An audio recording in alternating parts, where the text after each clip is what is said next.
All right, there's the red button. I just muted myself. All right. Hi, everyone. Welcome to the March APAC community call. Today we have very special guests from both the APAC region as well as the global side. Claire will be joining us. So first of all, we'll have Claire to talk about two topics. One on the April Olympians event that's going to come up in April. It's a month-long event around the CDM and the Themis conventions, but I'll leave Claire to pitch it better than myself. And then she'll continue on to talk about the OHDSI Evidence Network. So this topic popped up as one of our APAC Scientific Forum surveys. People wanted to know more about the OHDSI data partners, how people can work with them, et cetera, and et cetera. So we'll have Claire, who's driving this effort from the global side, to talk more about that topic. And then we'll have Chan to talk about his contributions around vocabularies from the Korea chapter. And then last but not least, before we close the call, I'll promote some upcoming OHDSI and OMOP events in the APAC region, also in the month of April as well. So without further ado, I'll introduce and hand over the floor to Claire, who is our professional around the OMOP Common Data Model, as well as conventions, and also a mascot of the OHDSI community, right? So Claire, over to you. I'll stop sharing. Okay, well, thank you so much. It's so awesome to be here. Thank you for having me. Yeah, so I think I've met many of you, but if I haven't, my name is Claire Blacketer, and I'm the lead of the CDM working group, as well as the data quality working group. And I live and breathe the OMOP CDM, I imagine, as pretty much everybody on this call, because we love data standardization, at least I do. So what we thought we would do this year is something a little bit different. Actually, Melanie Filofsky, who is my counterpart in the Themis working group, Themis is focused specifically on CDM conventions, or how we map our data and what those rules are around mapping our data to the common data model. We initially wanted to have a maybe 3-day long kind of hackathon. And Patrick said, well, why don't we just do a whole month? And so that's how that kind of got started, because we weren't planning to do a whole month. And he said, no, it'll be great. It'll be super fun. And I actually think he's right. I think it's going to be really great. So instead of calling it a hackathon, we're calling it a collabathon, because you don't need to have any technical skills whatsoever. You just honestly even just need Google or your chosen, your browser of choice or your search engine of choice. So let's see here. So we took a landscape assessment, and what we found is that we have many different conventions for how we specify our data should be mapped to the CDM.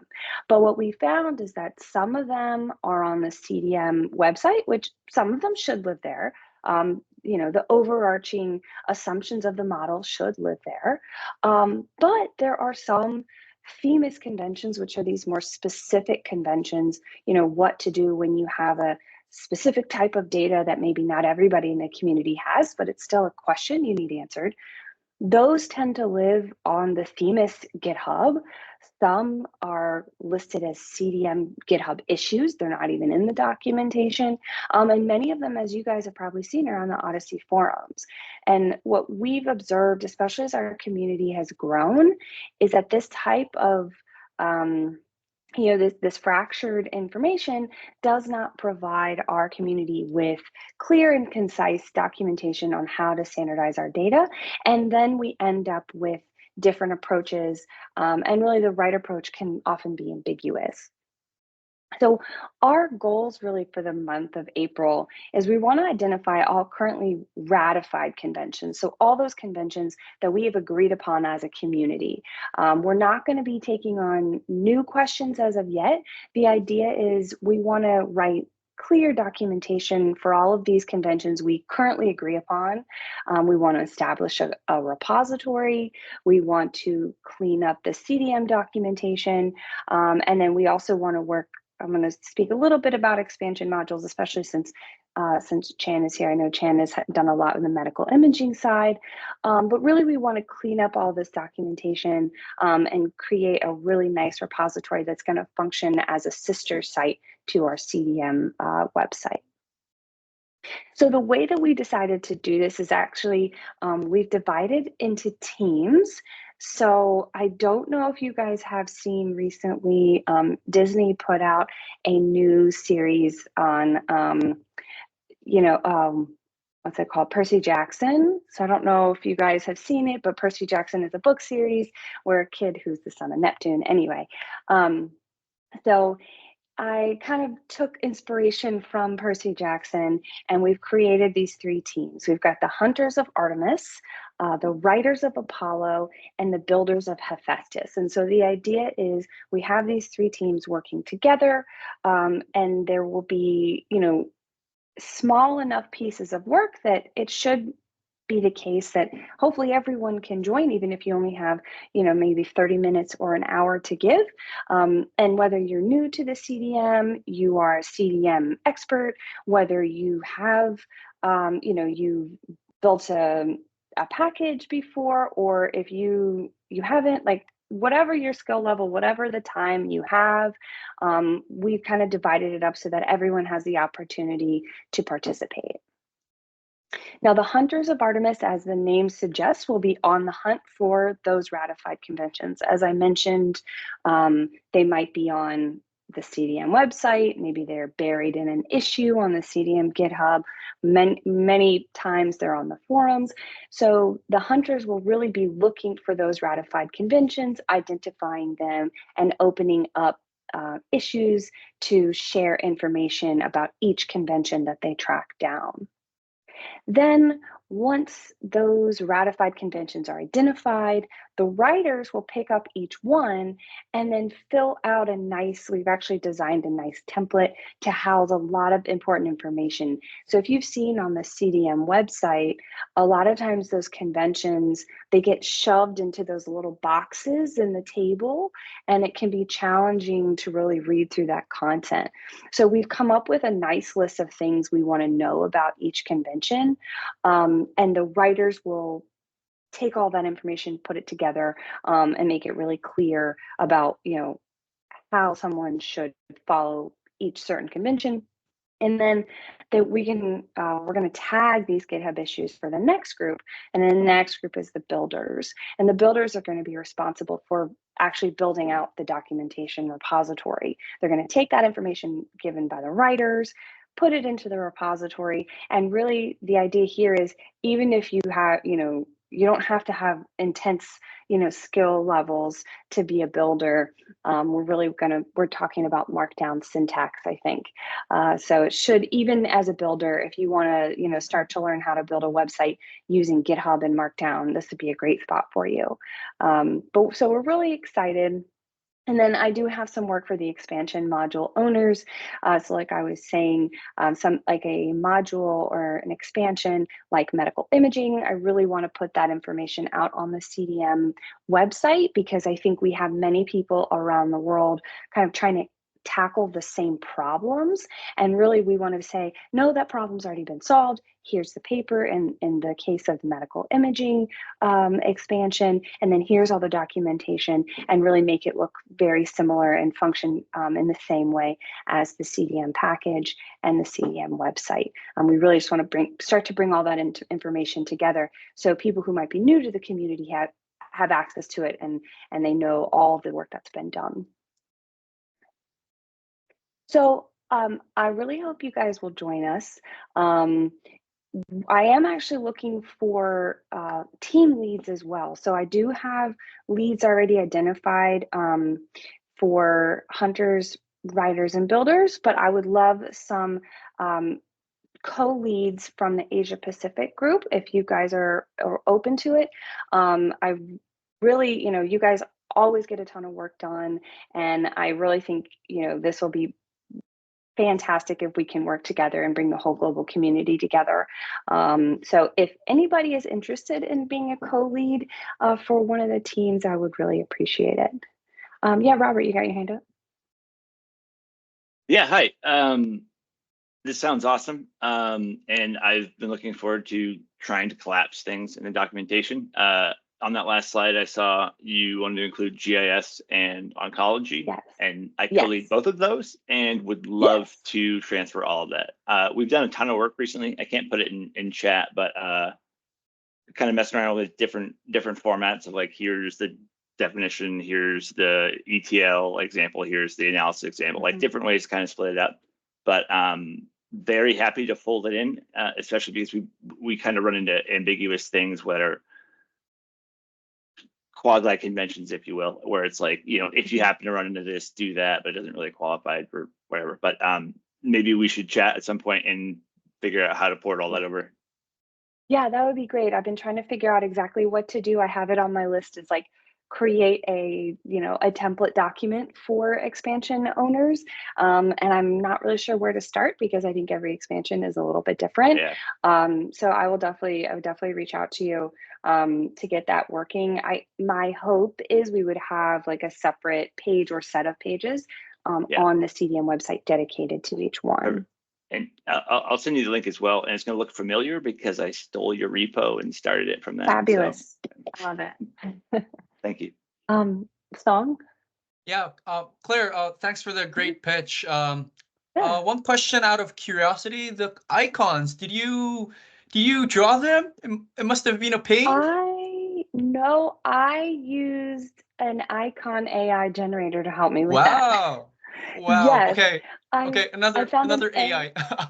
Yeah, so I found an AI icon generator for app developers that create like these icons specifically in like the app icon formats. And you can feed it like a set of words and the colors you want and the style you want, and it'll like give you different options. I will say it doesn't know how to do a bow and arrow. It just gave me like weird lines because I really wanted a bow and arrow, so I had to do a wolf instead for the hunters. Right, that's very interesting to know. And my second question, Claire, is actually around the oncology and the episode table, right? So, yes. I think it's probably, it would be a great opportunity for us as a community to, align on what the episode table should hold, right? Because I think it initially was targeted for the oncology specific events, but now I think reading through the past conversations in the forums and everything, I think there are other areas where the episode table can be expanded into, right? So I think it would be a great opportunity where we can actually gather what's ratified and tell to the community what can be done and what shouldn't be done. Because as a person that's coordinating in the APAC region, I get a lot of questions around the oncology extension, and I direct them to the episode table. And there's so many questions that follow up, but I need to like search here and there for all of that minute information and all the intricacies around it, right? So yeah, I think this is a great event. Yeah. And if you. So I was going to say, click that one link in chat. That's where you should be looking for oncology stuff. Just for the heads up, things are rapidly changing, but that's a good place to go. Sorry. Thanks, Robert. Go ahead.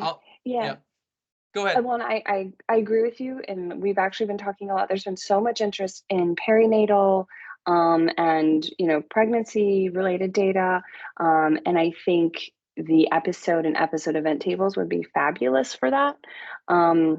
And so like I think you're absolutely right. Is like there is a space like for how the episode and episode event tables should be used for oncology, but then there are other applications as well. And we need to come up with like a high level way to describe that conventionally. And actually, I think it'd be interesting. Like I don't know all that's going on in the oncology working group, so I apologize, Robert. But I'm curious like how you guys are starting to use those tables like as you're generating evidence. That could be really interesting. Yeah. I give you the short version of it. It's phase 2, I guess. There's just a lot of back and forth on that. And the whole idea of if it's a derived table, can we preserve the provenance of the algorithm that derived it? And so it's a whole other beast. But the current sprint and everything that's in the giant GitHub repo is about essentially getting source data into the lowest level in OMOP. They exist in the regular OMOP tables, and then you derive from there. So in terms of development of the episode, it's on the back burner until essentially we can get the data into OMOP, and people are going to derive episodes in different ways. We want to be able to track that. So that's the general idea. Okay. Yeah, and just to let you guys know as well, that reminds me, the Note and Note NLP working groups have been doing a lot of work recently, and they have a similar update to kind of what you're talking about, Robert, in that they've been doing some work on how to get, basically if your NLP algorithm identifies a condition, it needs to go in the condition occurrence table.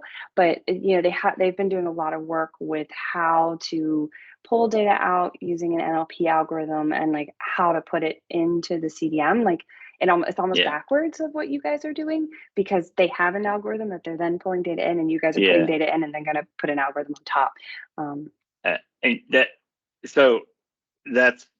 hits on a very good point. And just to be clear, your slides were very clear, but just to be clear, you don't want any new potential topics coming up during this session, because there could be some good ones that some people want to bring up. That is true. So what we decided to do is we want to document those questions that come up, and at least just like put them on the Themis repository, be like, hey, this is a question that came up. Let's mark this as an issue that Themis needs to tackle.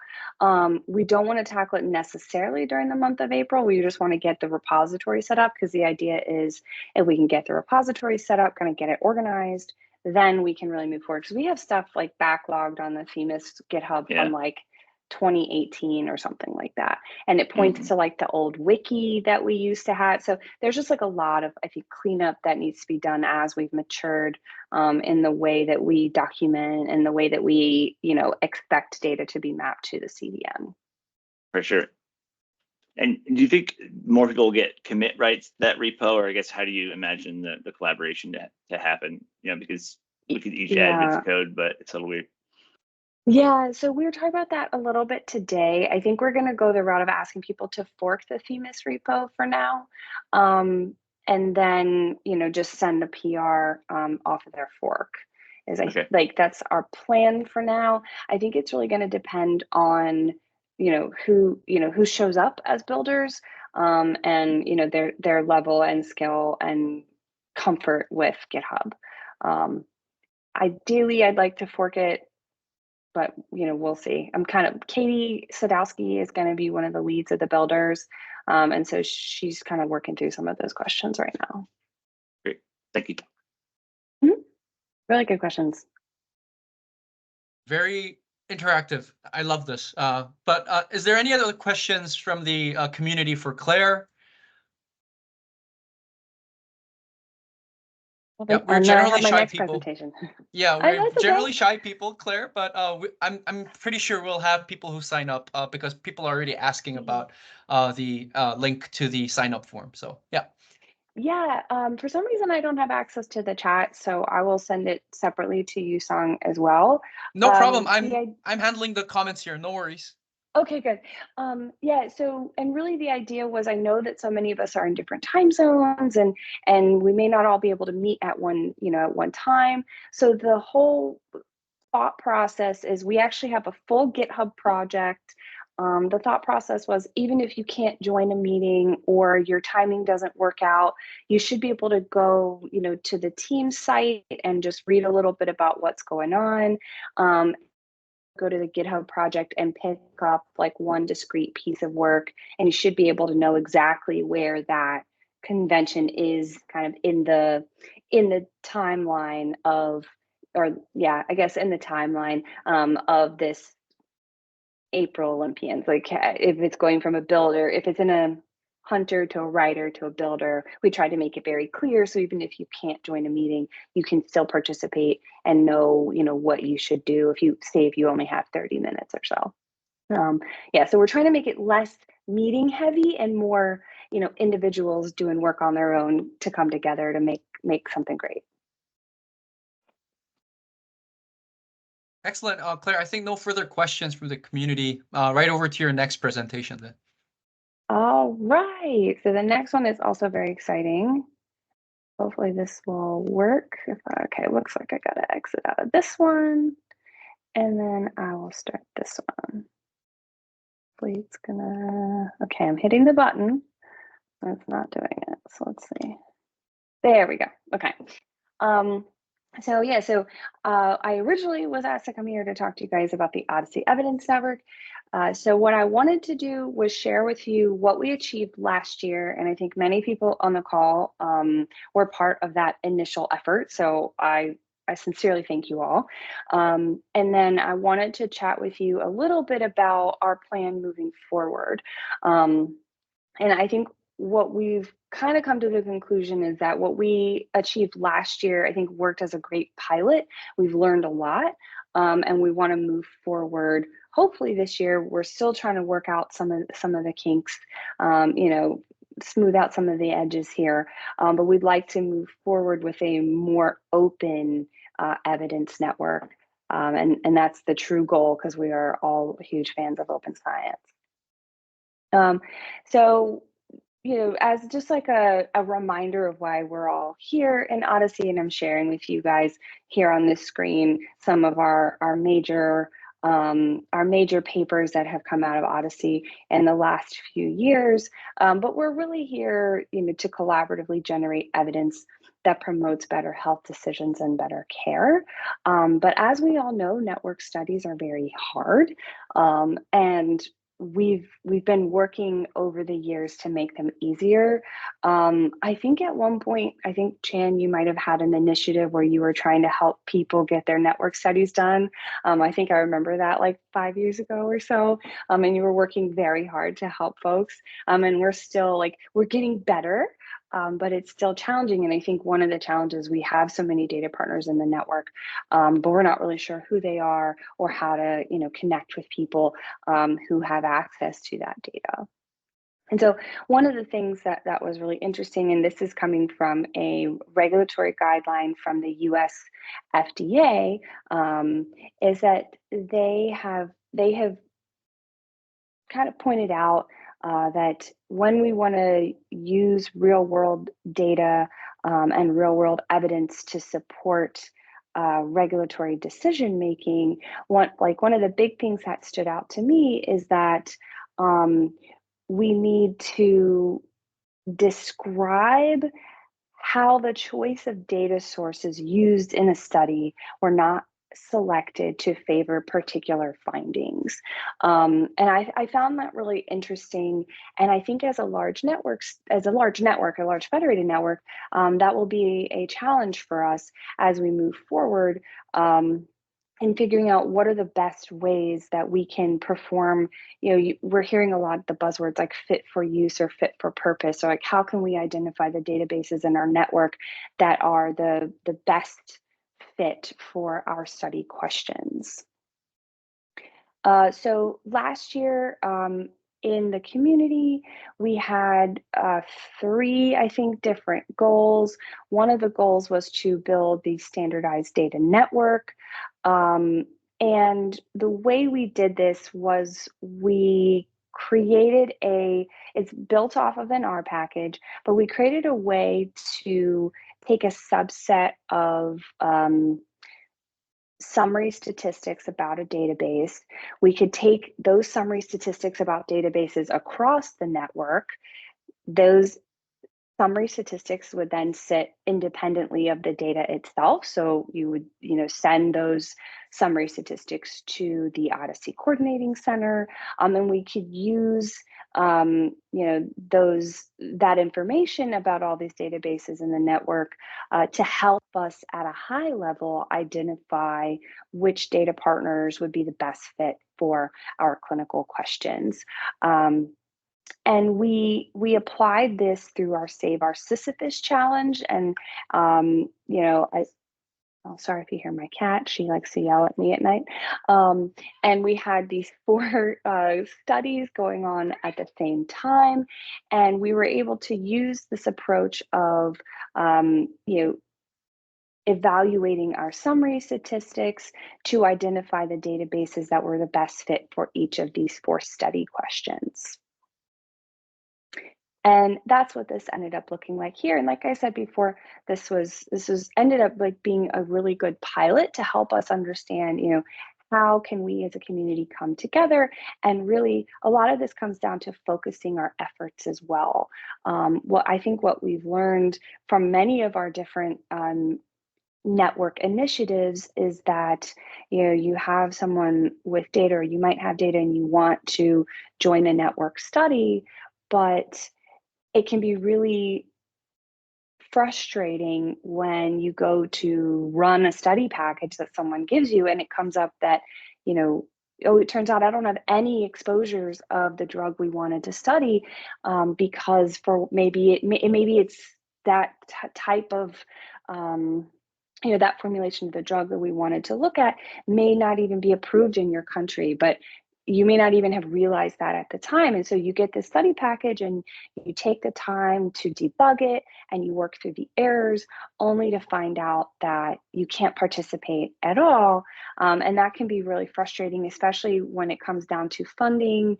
You're spending money and time to try to participate, and then it falls flat. So a lot of what this was focused on was, how can we get better at running network studies, but also how can we reduce the load on our data partners so they know that they will have the highest chance of success in participating at the jump, at that outset, and that they're not spending all their time and effort just to find out that their data doesn't have the necessary elements to support that study anyway. So this is where we ended last year. We had 36 inaugural data sources as part of the OHDSI Evidence Network, and so I hope many of you on the call will recognize some of your names. What we found out, though, as I've been saying, it has been a pilot, is because where we ended was with a we do have these summary statistics that can support what I was showing, data diagnostics. So if someone has a study question, I have the summary statistics for these 36 data partners. But in order for you, say you're a researcher and you have a study question, in order for you to run data diagnostics to determine which data sources would be best for your study, you have to contact the OHDSI Coordinating Center, or you have to contact me. You have to contact someone who has access to that data, because the way it was collected, we did not get sign off from all these partners that it could be made open. So right now, it has to be held on a secure server. And what we really like to do is take what we learned last year and move this more into an open science space. So the goal now is, what we'd like to do is initiate an actual network study itself. That network study will have the express objective to collect summary statistics from data sources around the OHDSI community. And the idea is, if we have a protocol with this objective, we're going to collect summary statistics from data sources, we're going to use them, we want to write some sort of a benchmarking paper actually about the OHDSI network. We don't really have any paper that describes the OHDSI network as it exists now. So we'd like to write this protocol, write a paper, and as part of that effort, write into the protocol that those summary statistics will be held in an open way by the OHDSI community and will be reused for future research purposes. And that way, we can help our data partners get IRB approval to the terms in the protocol, and then this can be a much more open resource to the entire community. So that is the goal moving forward, and the hope is then, as an open resource, we can not only perform fit for use analyses and do a lot of different things to help us get much better at running network studies, but I think we can actually learn a lot about our network if we do it in this open way as well. So I think there's a lot of opportunity for research at the network level thinking long term. So I have a draft of a protocol. And I did want to let you all know we do have a working group for the OHDSI Evidence Network. So if any of you on the call have data and you are interested in learning a little bit more about the evidence and how to participate in studies, we do have a working group that I can send the link. And I can send it to you as well. But we're very excited for what we achieved last year, and we're hoping to build off of that and create an open resource this year and in the coming years.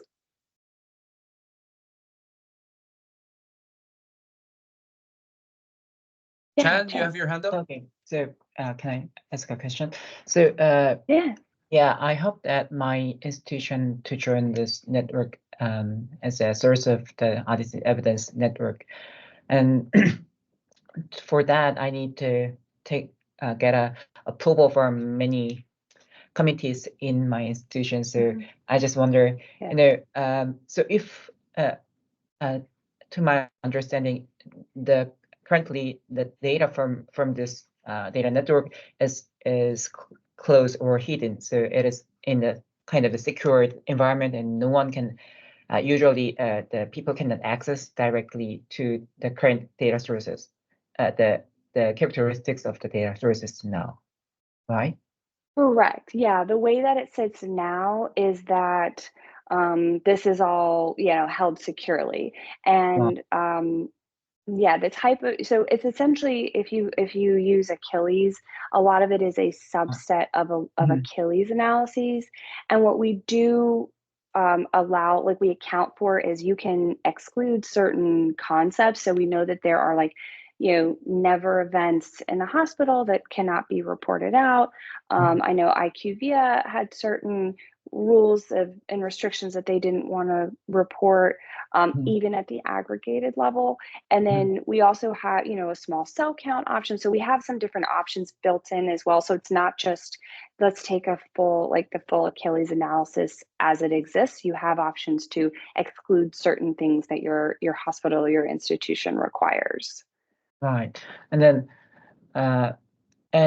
but there is no kind of the portal to access the characteristics of data sources in here, and you're gonna make some kind of the portal to be more often, right? Yeah, so that is the goal.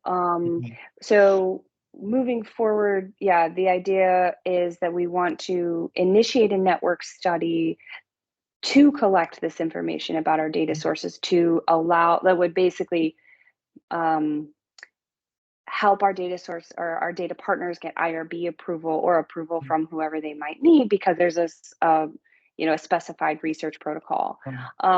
I will say, I've been talking with some of the industry, the folks in the industry working group, and I know there are some folks who do not want their data sources to be part of the open version. So I'm thinking we might need to have like an open version where data sources have gotten IRB approval to share, and then maybe a more closed version where we can have, the more, data from institutions that requires it to be a little bit more locked down, even at the aggregated level.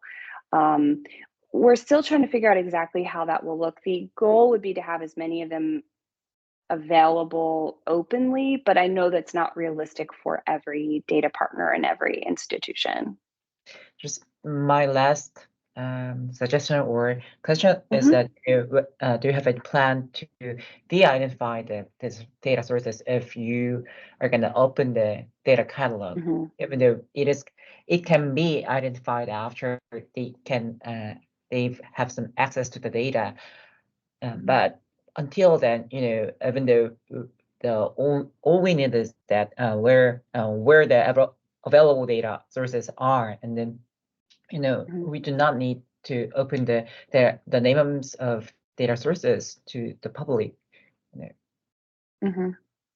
Claire, yeah. Can I just address that question, right? So Chan, this was actually brought up at last year's meeting at the OHDSI Symposium.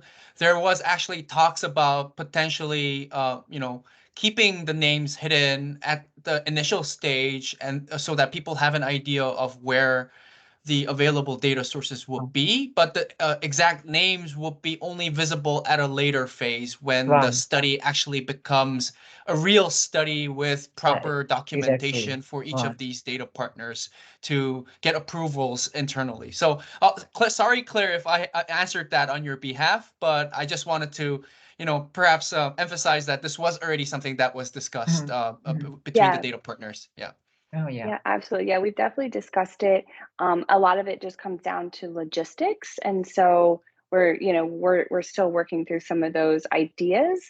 Right now I am focusing on the protocol and getting some feedback from data partners. And then, I have heard from multiple groups, like some are saying that they would be able to get IRB approval and it wouldn't be too challenging. Like I know some at least some of the academic institutions in the US have said, yeah, if I have a protocol, it's easier for me to get approval to share. I just need to show them what's going on and that it's, de-identified and there's no patient level information.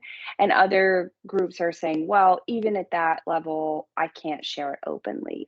So I'm thinking we may need to have like a more lockdown version with all the data sources and then an open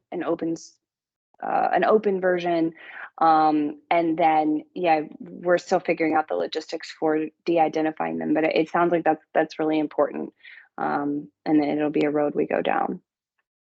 Yeah, just for the records, the Korean hospitals are really competitive. So we are really keen that, how many certain cancer patients are treated in certain hospitals. Yeah.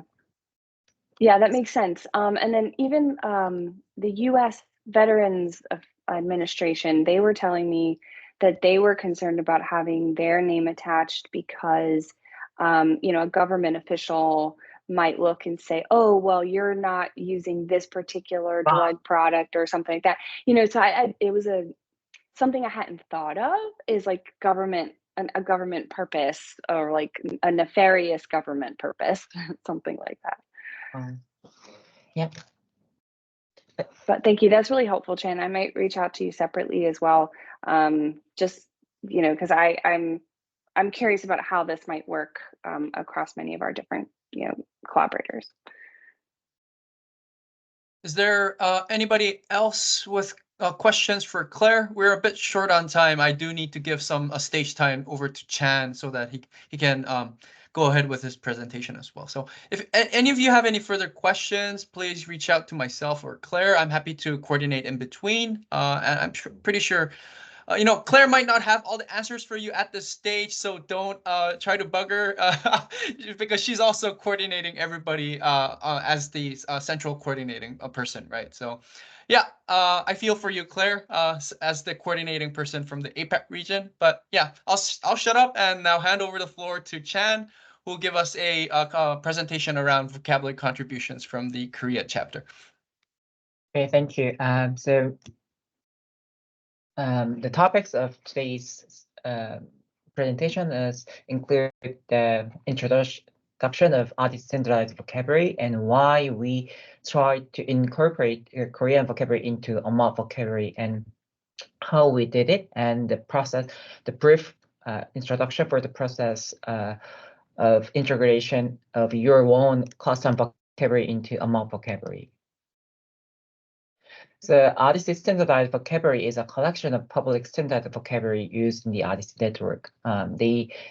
In here we do have SNOMED, ArcNorm, HIP6, CPT4, like ICD-10, and lots of the standardized vocabulary in the world. And it consolidates a system of vocabulary classification, domains, and concepts into a common format and stores them in a set of CDM tables. You can see that among the CDM tables, there are really many tables for only dedicated to the vocabulary. So how important the vocabulary in the OMOP CDM, it is true that how important it is. And this standardized vocabulary enables the application of standardized large-scale analytic method in a federated setting. Recently, in the last year, the OHDSI network published this paper about the standardized vocabulary. So I recommend you to read this for more details about standardized vocabulary. And there are 3 categories of vocabulary: standard concept, classification concept, and non-standard concept or source concept. So you might be familiar with standard concept, which is official representation of unique clinical entities recorded with their concept IDs in designated field. So in each domain, there is only a single unique name of concepts as a standard concept. And there is also classification concepts to make a hierarchical relationship to standard concepts. And actually, most of the parts in the vocabulary are non-standard concepts or source concepts. So these are neither standard or classification concepts, and it only appears in the source concept ID fields of data tables. From now on, each non-standard concept should be mapped to one or more standard concepts. So in the past, not all non-standard concepts should be mapped, but from now on, non-standard concepts should be mapped to one or more standard concepts. So if you want to integrate your custom vocabulary into OMOP vocabulary, you should map your vocabulary to the non-standard concepts. And EDI, electronic data interchange, is a code system for reimbursement or claim data in Korea, because Korea have the nationwide single insurance system. So every hospital, every clinic, every doctor should claim their medical practices to the national insurance system, and we submit the claims electronically, and the EDI are used for this. And EDI concepts include drug, devices, and medical services. Every first day of every month, the HERA announced the available EDI for that month, and then by the October 1st, 2023, we have this number of EDI codes in Korea. There are many limitations in the EDI vocabulary because the validity dates are not recorded in the official monthly announcement. They announce only the available codes in that month. So we do not know exactly the expired code or replaced code of EDI and what the outdated code EDI is. Sometimes there are duplicated IDs of EDI across the different domains. So actually, I incorporated the EDI vocabulary into OMOP vocabulary to enhance this vocabulary as a controlled vocabulary system. So we made a semi-automated process to incorporate EDI to OMOP vocabulary. So we had 4 main steps. We had to subclassification of EDIs, and then we had to assign unique identifiers and validity dates for each EDI concept, and we built a vertical hierarchy occurs among the EDI concepts. Finally, we must add English definitions for each EDI concepts. So medical service, actually, in the EDI, there is a domain of medical service, and we have to subclassify them into procedure and measurements to be compatible with the OMOP vocabulary system and OMOP vocabulary domains. Once again, there was no official valid start and the end dates of each EDI concept, so we had to identify the validity start of the concept and then the end of concepts. So sometimes it was restricted, it became invalid like at the certain point of the date. So like it means that from 2010 February, on the EDI announcement, there was no concept code, just like 8295 or. So it means that it was restricted, and we cannot make a claim by using this code anymore. And even though it is very obvious, there is a very obvious hierarchy, but there is no, official hierarchy system across the EDI code. So since it was used for reimbursement, there is some certain conditions to, to charge more. So like if we conduct whole body scan for the pediatric patients, then we can charge more fees to the patients or the national insurance. So that's why there is additional code systems. So we made a hierarchy by using this. And finally, because most of the definitions of the codes are Korean, so we translated it into English. At the time, we used Google translators. Actually, we did it like 4 or 5 years ago. And what we found is that the EDI vocabulary did not satisfy the criteria for controlled vocabulary. So like concept orientation, non-semantic concept identifiers, coverage, relation, multiple hierarchy. Those are the criteria for the controlled vocabulary. And EDI vocabulary did not satisfy most of the criteria for controlled vocabulary. But when we incorporated this system into OMOP vocabulary, then we can satisfy most of the criteria as a controlled vocabulary. So you can see that we can improve the controllability and the standardizability of this vocabulary by just incorporating this vocabulary into OMOP. We did it in 2019, like 4 or 5 years ago, and then now we aim to expand this vocabulary incorporation because it was just a one-time incorporation, and after that, like during 5 years, the EDI vocabulary was doubled. I don't know why it was really doubled, but it was doubled after like 5 years. So I want incorporate the current vocabulary of EDI into OMOP vocabulary and in the constant manner. So for the constant integration, from now on, you need to adhere to the community contribution pipeline of vocabulary. And this process is required for quality assurance and control process. Because we are still in the process working with the vocabulary team, so please consider this just for reference. And if you are interested in loading your vocabulary into OMOP, please contact the vocabulary team.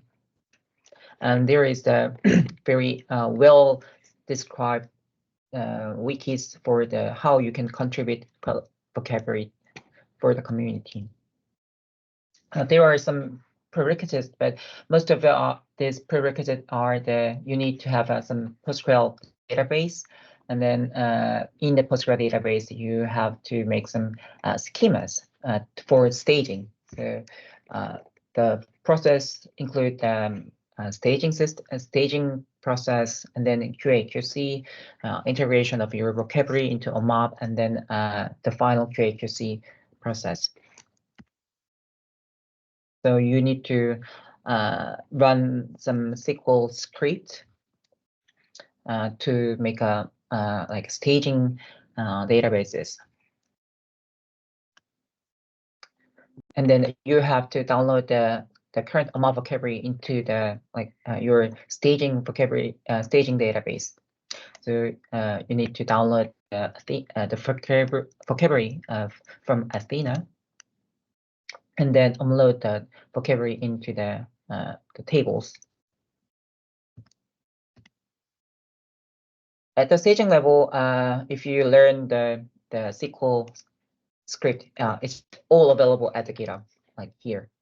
Then they will automatically generate some new tables, and then if you run create, and it makes them, it will check that there are some functions. Actually, I do not understand what it means, but just I we just run that script. And then, after that, there is the first QA/QC part. So after the result of the previous part, you will have staging tables. So every table, like a concept relationship, and concept synonyms, will be replaced by the concept staging, concept relation staging, concept synonym staging. So they will make some staging tables to assert your vocabulary, your custom vocabulary. And after the initial QA/QC part, then there is an integration part. So once again, you need to run this just the SQL script in the GitHub, and then your own custom vocabulary will be integrated into the OMOP vocabulary instead of the stage tables. After all of this, there is a last part of the QA/QC. You have to execute cat checks SQL script, and then after that, the vocabulary team will review the quality of your vocabulary manually, and they will judge you whether they will incorporate this vocabulary into your OMOP vocabulary or not. So this is the end of my presentations, and please let me know if you have any questions or comments. Yep. Hi, Chan. Great presentation. I think it's also a great reference for people who are new to getting vocabulary into the OHDSI vocabularies. It's a good guideline. 2 questions from my end, Chan. So first is, when you did this in 2019, you mentioned that EDIs are only released monthly, and there is no differences at that month versus the previous month. So when you first did it, did you download the EDI codes every month and consolidate them all into one vocabulary? Or I'm just wondering how you handle the past EDI codes. Right. Yes, that is really good question. So at the time in 2019, we just incorporate the cross-sectional EDI just one time. I downloaded that the just a single version of the EDI. We did not look through the previous versions of EDI, but now we look through the previous versions and to make some reactive to identify the reactive dates. That is the difference, and maybe that's the reason why we have that double vocabulary compared with the 2019. And thanks. I have a question from Robert. I have one more question, but go ahead, Robert. No. Please. No, yeah. So I was just gonna ask. Chan, you only uploaded the EDI codes as a vocabulary, right? You didn't do the mappings to the OMOP mappings, right? Or is it?